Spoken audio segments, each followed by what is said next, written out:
할렐루야, 사랑하는 성도 여러분, 2월 3일 목요일 아까베 시간이 돌아왔습니다. 오늘 말씀은 요한복음 10장 1절에서 21절까지의 말씀으로 함께 은혜를 나누고자 합니다. 여러분 명절 잘 보내셨죠? 다시 또 하루가 시작이 되었는데 오늘 말씀으로 함께 위로받고 또 세임받아 출발을 하면 좋겠습니다. 자, 우리가 지금까지 사도 요한이 예수님을 에고 에이미, 헬라어의 나는 무엇이다 라고 하는 존재를 7가지로 묘사를 했다고 말씀드렸죠. 그래서 첫 번째는 나는 생명의 떡이다 이렇게 말씀하셨고, 초막절이 끝날 즈음에 나는 생명의 빛이다, 세상의 빛이다 이렇게 말씀하셨고, 오늘 본문은 이 두 가지를 더 표현하십니다. 나는 양의 문이다, 그리고 나는 선한 목자다 이렇게 말씀을 하세요. 예수님이 이 부분을 유대인들에게 말씀을 하셨지만 잘 못 알아듣습니다. 자, 3절 말씀과 4절 말씀을 제가 먼저 읽어드리겠습니다. 문지기는 그를 위하여 문을 열고 양은 그의 음성을 듣나니 그가 자기 양의 이름을 각기 불러 인도하여 내느니라. 자기 양을 다 내어놓은 후에 앞서가면 양들이 그의 음성을 아는 고로 따라오되 하면서 예수님은 여기에 이 목자와 양의 관계를 본인을 비유해서 얘기를 하는데 잘 못 알아듣습니다. 여러분, 사실 이들이 이 팔레스타인 문화에서 이 문화를 통해서 잘 알 텐데 잘 못 알아듣는 이유가 무엇일까 한번 생각하면서 따라오면 좋겠고요. 자, 여기 5절까지의 말씀은 우리가 조금 더 이해하기 위해서는 문화를 이해하셔야 합니다. 이때 당시에는 가난한 사람들이 소규모로 양들을 의탁하여 많은 그 양들을 키울 수가 없었기 때문에, 그래서 모든 이 사람들이 이게 군데군데 각자 집들이 모여가지고 양 우리를 둘 수 없어서 한 우리에다가 몇 집의 양들을 모아 한 대 키우는 문화가 있었습니다. 그러니까 당연히 각자의 집에 이 양들이 달랐기 때문에 목자들이 와서 자기 양을 부르면은 아주 기가 막히게 자기 양들의 음성을 듣고 따라가는 그러한 진귀한 광경이 펼쳐지게 되는 것이죠. 자, 왜 어떻게 이렇게 그 양들이 목자의 음성을 듣고 이 3절 4절의 말씀에 의하면은 잘 따라갈 수 있을까요? 이거는 훈련에 의해서 된다고 합니다. 그러니까 양들이 태어나거나 혹은 어디서 사오거나 할 때에 양들을 며칠씩 굶겨가지고 목자의 음성을 들려준 후에 또 밥을 주고, 이것을 반복 훈련을 하여 이것을 몇 주만 하면은 어느 순간 이 양은 목자의 음성을 통하여 자기가 밥을 주는 그 목자의 음성을 듣고 아주 잘 따라간다고 하죠. 자, 6절 말씀 보시게 되면은 예수께서 이 비유로 그들에게 말씀하셨으나 그들은 그가 하신 말씀이 무엇인지 알지 못하니라.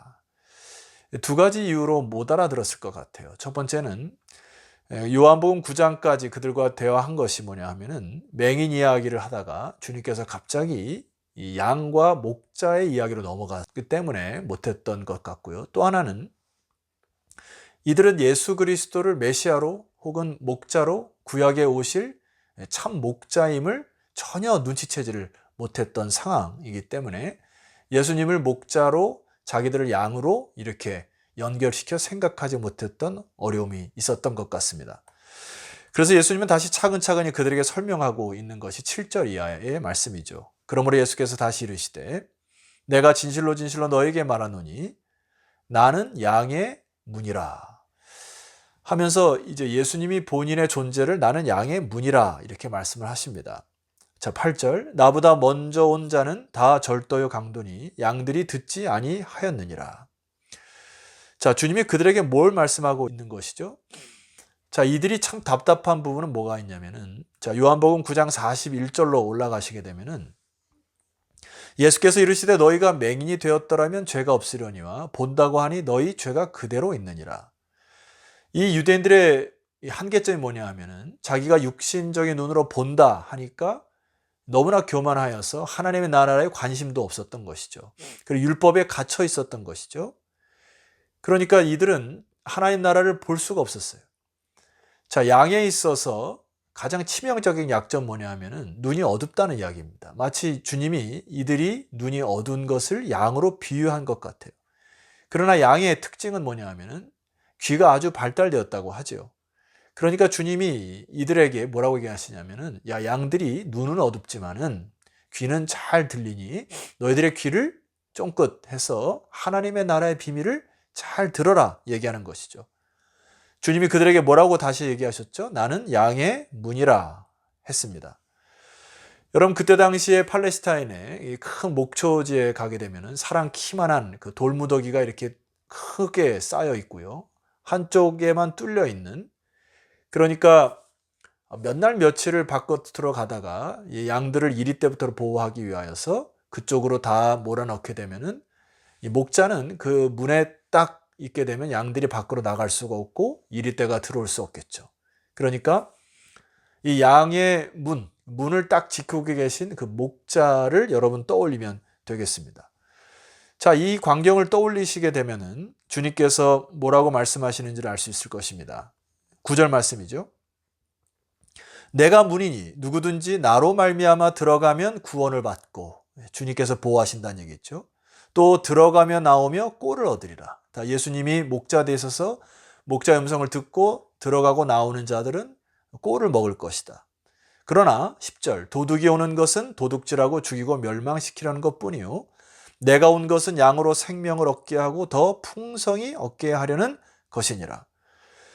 도둑이 오는 것은 양들을 도둑질하고 죽이는 것이지만 내가 양의 문으로 와서 나를 통과할 때만이 구원을 받고 또 나를 신뢰하여 나올 때만이 꼴을 얻을 수 있는, 그리하여 주님이 오셔서 그들로 하여금, 양들로 하여금 생명을 얻게 하고 더 풍성히 얻게 하려는 것이다. 주님이 양의 문으로 그들에게 비유하신 것이죠. 여러분, 이 말씀에 아멘이십니까? 예. 그런데 이 유대인들은 더 말씀을 이해하지 못했죠. 그래서 예수님이 그들에게 더 구체적으로 설명을 하시는 장면이 이제 11절 이하입니다. 주님께서 이렇게 선포하세요. 나는 선한 목자라. 선한 목자는 양들을 위하여 목숨을 버리거니와 삭구는 목자가 아니요 양도 제 양이 아니라 이리가 오는 것을 보면 양을 버리고 달아나나니 이리가 양을 물어가고 또 해치느니라. 13절, 달아나는 것은 그가 삭군이 까닭에 양을 돌보지 아니함이니라. 여러분, 이때 당시의 문화를 또 하나 이해하셔야 될 것은 부자인 사람들은 큰 양떼를 거느리고 거기에 이제 돈을 지불하여 목자 하나를 고용하게 됩니다. 그러니까 한 목자는 그 수많은 양들을 이제 페이를 받고 이제 그것을 그때 당시 문화로 삭군이라고 이렇게 얘기를 하지요. 자, 그런데 이 삭군의 입장에서만 생각해 보게 되면은 이리 때가 다가올 때 뭐 한두 마리 정도는 해칠 수 있겠습니다만은 수십 마리가 다가오면은 목숨이 위태롭게 되겠죠. 그럼 당연히 삭군의 입장에서는 그 양들을 버리고 도망갈 수밖에 없는 거죠. 그 양들의 목숨과 자기 목숨을 바꿀 이유가 없겠죠. 여러분, 실제로 역사적으로 이스라엘 백성들은 구약의 이 참 목자에 대한 상에 대한 그 선지서의 얘기를 잘 알았을 것입니다. 오늘 여기에 예수님과 대화하는 유대인들도 이 모세 율법을 따르는 자들도 구약의 선지자들을 잘 알았을 거예요. 그래서 참 목자를 기다렸을 것입니다. 그래서 요한복음의 내용을 쭉 보게 되면은 마태는 구약의 말씀을 곳곳에서 직접 인용하였지만은 사도 요한은 구약에 있는 선지자들의 얘기들, 하나님의 말씀들을 잘 알고 있는 그 사람들에게 그것들을 새롭게 재해석하여서 깨닫게 하는 의도가 있는 그런 책인 것이죠. 자, 여기에 잘 부합되는 그 에스겔 선지자의 말씀이 34장에 기록되어 있습니다. 그 말씀을 읽어드리겠습니다. 34장 2절. 인자야, 너는 이스라엘 목자들에게 예언하라. 그들 곧 목자들에게 예언하여 이르기를 주 여호와께서 이같이 말씀하시되 자기만 먹는 이스라엘 목자들은 화 있을진저 목자들이 양떼를 먹이는 것이 마땅하지 아니하냐. 예. 3절. 너희가 살찐 양을 잡아 그 기름을 먹으며 그 털을 입되 양떼는 먹이지 아니하는도다.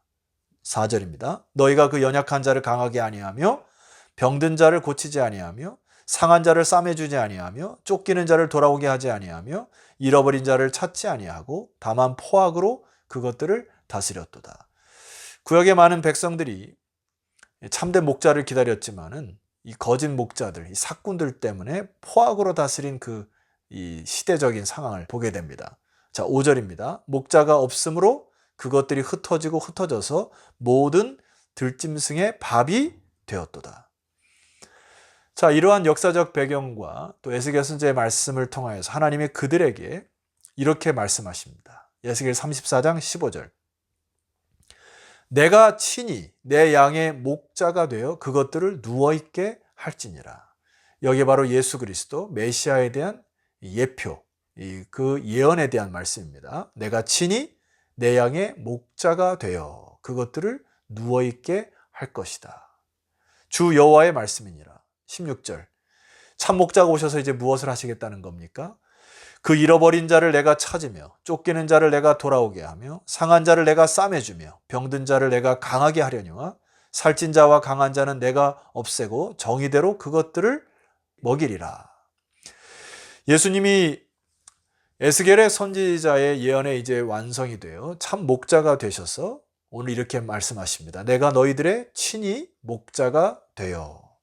사꾼들은 자기의 목숨을 유지하기 위하여 달아나지만은 나는 너희들을 위하여 목숨을 버리기까지 하는 선한 목자니라 하고 예수님이 십자가에 오셔서 우리를 위하여 피 흘려 돌아가신 참된 목자 되신 것이 에스겔 선지자의 이 참된 목자의 완성인 것입니다. 여러분 참 이 부분이 저는 굉장히 감동적이에요. 예수님은 그냥 목자가 아니라 저와 여러분의 선한 목자이십니다. 결론적으로 목자와 양의 관계를 여러분 잘 살펴보셔야 됩니다. 자, 16절 말씀 보시게 되면은 또 이 우리에 들지 아니한 다른 양들이 내게 있어 내가 인도하여야 할 터이니 그들도 내 음성을 듣고 한 무리가 되어 한 목자에게 있으리라. 여기 독특한 표현이 다른 양들이 내게 있어. 이 다른 양들은 누굴까요? 지금까지 하나님의 선민 백성들은 자기들만이 양이라고 생각했어요. 그러나 여기 다른 양들은 예수님의 관심이 이방인에게도 있었던 것입니다. 자, 선민이라고 생각하는 유대인들, 그리고 그들이 생각하는 이방인들도 주님은 똑같은 양들이죠. 목자로서 다른 양들과의 관계에서 가장 중요한 것이 뭐라고 하셨죠? 목자의 음성을 듣고 따라가는 것이 필요하다 말씀을 드렸습니다. 여러분 앞서서 제가 설명드렸듯이 목자의 음성을 듣게 하기 위하여 양들을 굶기고 몇 날 며칠을 굶겨서 그들에게 밥을 주어 훈련을 통하여 목자의 음성을 듣게 했다고 그렇게 말씀을 드렸습니다. 오늘날 우리들은 양으로서 우리가 참 평화롭게 살아가고 배부르게 살아가고 그렇다면 세상의 안락에 취하여 목자의 음성을 잘 사모하지 않게 됩니다. 그러나 참 희한한 것은 우리에게 때로 고통이 찾아오고 또 어려움이 찾아오고 질병이 찾아올 때 우리는 다시 목자의 음성을 사모하게 되는 그러한 상황들을 여러분 맞닥뜨리게 됩니다. 여러분 가장 중요한 것은 우리가 목자의 음성을 듣고 따라가느냐 따라가지 않느냐 여기에 문제가 있는 것이에요. 수많은 상황 속에서 때로는 고통과 질병과 어려움이 찾아올 때 원망과 불평을 내려놓으시고 주님께서 무엇라 여러분의 인생에 말씀하시는지 잘 귀를 기울이시고 하나님의 음성을 잘 구별하셔서 주님을 따라가시고 좋은 꼴을 드시고 내가 온 것은 양으로 생명을 얻게 하고 더 풍성히 얻게 하려는 것이니라 말씀하셨으므로 이 말씀 믿고 오늘 하루도 승리하는 주의 백성들 되시기를 주의 이름으로 축원합니다. 기도드리시겠습니다. 하나님 아버지 감사합니다. 양의 문이 되어주시고 우리에게 선한 목자 되어주신 예수 그리스도를 찬송합니다. 선한 목자 되신 주님의 음성 잘 듣고 오늘 이 방송을 듣는 모든 양들이 하나님의 좋은 꼴을 먹는 그런 풍성한 삶을 누리게 하옵소서. 예수 그리스도 이름으로 기도드렸사옵나이다. 아멘. 자, 성도 여러분 내일 아침 또 다시 요한복음 말씀으로 찾아뵙도록 하겠습니다. 내일 뵙겠습니다.